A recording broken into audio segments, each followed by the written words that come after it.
Rais wa Marekani Donald Trump sasa hivi tunapozungumza ni kwamba anaendelea na hotuba yake kwa taifa akiwa mbele ya wabunge, na kufikia sasa kuna baadhi ya mambo ambayo ameaguzia tangu alipochukua madaraka na kusema kwamba Marekani imeingia katika kipindi kipya cha historia. Baadhi ya mambo ambayo tayari ameyataja kuzuia wahamiaji haramu kuingia Marekani.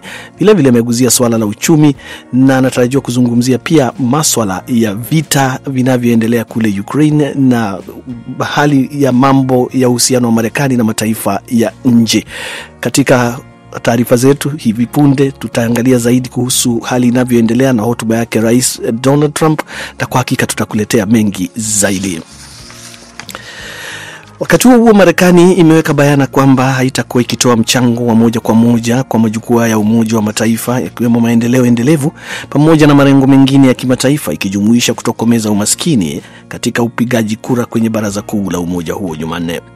Kwa hiyo Marekani inakataa na kupinga ajenda ya 2030 ya maendeleo endelevu na malengo ya maendeleo endelevu, na haitadhibitisha tena kama jambo la kawaida. Mwakilishi wa Marekani Edward Hutney ameambia baraza hilo. Marekani ilipiga kura dhidi ya azimio la siku ya kimataifa ya kuishi pamoja kwa amani, ambalo lilithibitisha tena ajenda ya 2030 ya maendeleo endelevu, ikikiri kwamba hii inajumuisha ya dhati kuhamasisha amani na kukuza jamii zenye amani na umoja kwa maendeleo endelevu, kutoa fursa ya haki kwa wote na kujenga taasisi zenye ufanisi zinazowajibika na shirikisho katika ngazi zote. Hutney alisema kwamba Wamarekani walipiga kura kwenye uchaguzi wa Novemba ili kuangazia zaidi kwenye maslahi ya Marekani, na kwa kifupi masuala kama ajenda 2030 yalipotea kwenye sanduku la kura, alisema Hutney. Mataifa 162 yalipiga kura ya kuunga mkono ajenda hiyo, wakati matatu ambayo ni Marekani, Israel na Argentina yakipinga. Canada, Mexico na China Jumanne wote wamesema kwamba wataweka ushuru wa majibu kwenye bidhaa kutoka Marekani kufuatia hatua ya rais wa Marekani Donald Trump ya kuweka ushuru mpya kwa bidhaa zao zinazoingia Marekani. Marekani iliweka ushuru mpya wa 25% kwenye bidhaa kutoka kwa washirika wakubwa zaidi wa biashara, Canada na Mexico, wakati ikiongeza maradufu ushuru wa awali wa 10% dhidi ya bidhaa kutoka China hadi 20%. Trump alichukua hatua hiyo licha ya mataifa hayo jirani kusema kwamba yalikuwa yamechukua hatua ya kudhibiti uhamiaji haramu kwenye mipaka pamoja na uingizaji wa dawa za kulevya Marekani. Dhamani kwenye soko la hisa la Marekani ilishuka kwa kiwango kikubwa muda mfupi baada ya tangazo la Trump la Jumatatu. Trump amesema kwamba hatua hiyo huenda ikawaumiza kwa muda watumiaji wa bidhaa wa Marekani pamoja na biashara kutokana na kupanda kwa bei za bidhaa kutoka mataifa yote matatu yaliyowekewa vikwazo. Hata hivyo amesema kwamba hatimaye mataifa hayo yatalazimika kubuni viwanda ndani ya Marekani ili kuepuka kulipa ushuru wa juu.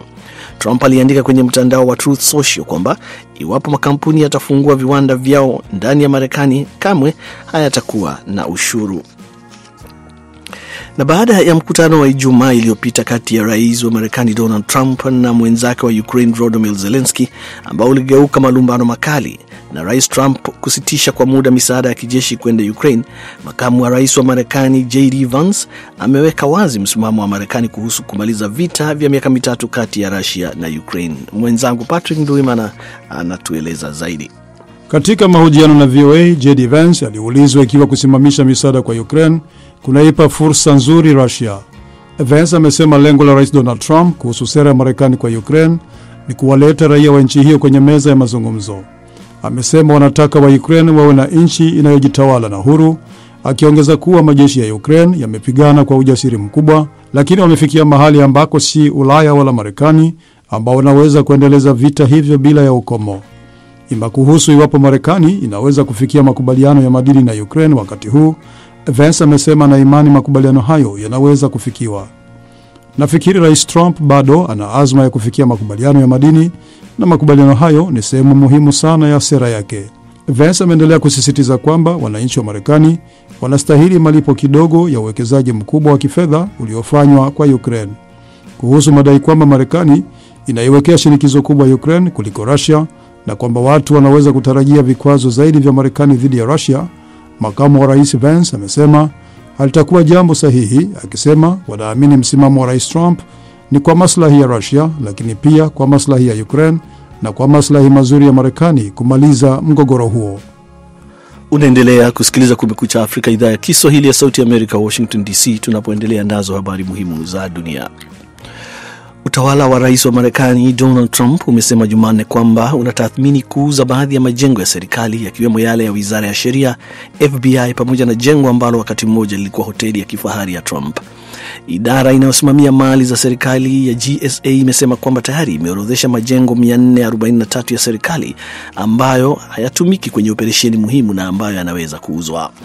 Uuzaji huu unaonekana kama sehemu ya mpango wa Trump wa kupunguza ukubwa wa serikali kuu, shughuli ambayo inaongozwa na bilionea Elon Musk. Tayari hatua hiyo imepelekea wafanyakazi 1,100 wa serikali kujiuzuru au kufutwa kazi. Idara ya Musk maarufu DOGE imesema kwamba tayari imeokoa dola bilioni 105 za serikali kufikia sasa, ingawa baadhi ya wataalam wameshuku hesabu hiyo. GSA imesema kwamba haina matumaini ya kupata fedha za kukarabati majengo ya serikali na kwamba kuyauza huenda serikali ikaokoa zaidi ya dola milioni 430 zinazotumika kuyasimamia kila mwaka. Na takriban watu 12 wakiwemo wanawake na watoto wameuawa Jumanne kwenye mashambulizi mawili ya kujitoa muhanga kaskazini magharibi mwa Pakistan. Matukio hayo kwenye wilaya ya Bannu kwenye jimbo la Khyber Pakhtunkhwa pia yaliwajeruhi takriban watu 32, vyanzo tofauti vya habari vilisema, wakati idadi ya vifo ikitarajiwa kupanda. Wanamgambo walitegua mabomu yaliyokuwa kwenye magari mawili ndani ya soko lenye shughuli nyingi ndani ya kituo cha kijeshi. Wengi waliokufa ni kutokana na vifusi vya majengo yaliyoporomoka karibu na eneo la tukio. Takriban wanamgambo 6 wameripotiwa kufa wakati wa mapambano na maafisa wa usalama baada ya kuteguliwa kwa mabomu hayo. Kundi la wanamgambo lisilojulikana sana la Jaish al-Fursan limedai kuhusika. Wanamgambo wamekuwa kilenga wilaya ya Bannu ambako Novemba mwaka jana bomu la kujitoa muhanga la kwenye gari liliua maafisa 12 wa usalama na kujeruhi wengine wengi kwenye kituo cha usalama.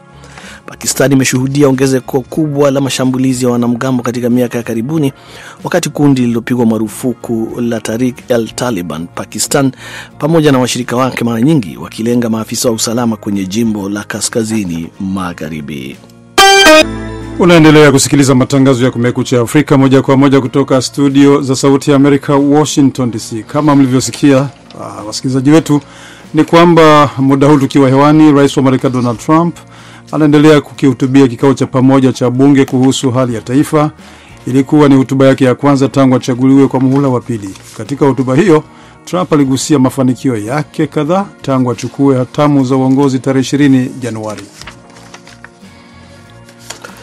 Na kwa kweli amechukua hatamu kama mwenzangu ambavyo amesema. Hotuba yenyewe ikiendelea, Trump pia amesema utawala wake umepata mafanikio makubwa katika siku 43 kuliko yaliyotekelezwa na watangulizi wake katika miaka 4 au miaka 8.